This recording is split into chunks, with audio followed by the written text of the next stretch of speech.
Charlie Strong, wherever he goes, has a great defense. What is it about him that makes the team so effective defensively? Well, if you look at the way he's built, he looks like a linebacker. So he's got that defense personality. But he always led a nation-strong defense at Florida. Year in and year out, they were a top 10 defensive team. They put out a bunch of players, first-round draft picks. So this guy has been playing or coaching defense for years now. They've done a great job, and they emphasize getting pressure to the quarterback, and that is key. And what they did here with Ryan Nassib, Marcus Smith is leading the team with 5 sacks, and you've got Greg Scruggs right behind him with 4 sacks. If you can get to the quarterback, it takes so much pressure off the rest of the defense, the linebackers, the cornerbacks, and it gives the offense more time to know what they're doing when they go back out on the field and score. So they're really doing a great job this year. You know, it's interesting because I think in Florida, a lot of people thought, well, look at the great athletes he has, but he has come here and not missed a beat at all. Defensively, Pittsburgh is very aggressive. They've got some great guys coming off the corners and the edges.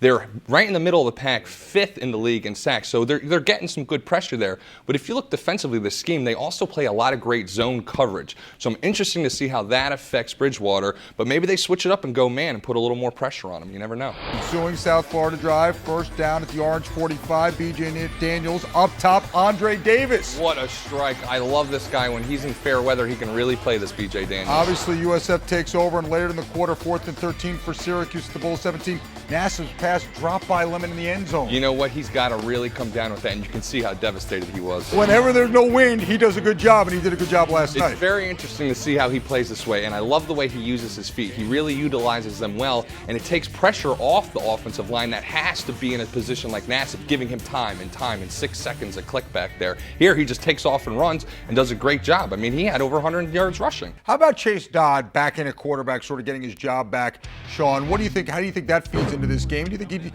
obviously they got a spark with him. Mental toughness. You got to really respect a player who doesn't go into the tank. He sits in the pocket, he takes his opportunity, and he makes the best of it. I have a lot of respect for that young man because he was benched out of nowhere for Gary Nova, and Nova did a good job to his point, but right now he's back in the saddle, and it's like he didn't miss a beat. Sean, what does he bring to this offense? Well, athletically, the redshirt freshman Cummings does a lot for the team. He can throw the ball pretty well, but his bread and butter is the feet, and he really runs a triple option well. And you see Pasqualoni going back to those roots in De Leon, using what they used that was so successful in Syracuse. If you have a player who can do these great things, you might as well put him in a position to succeed and put your team in a chance to win. So he's done a great job. If he can keep his feet here and stay healthy, his only brightness for the future is getting in the end zone more.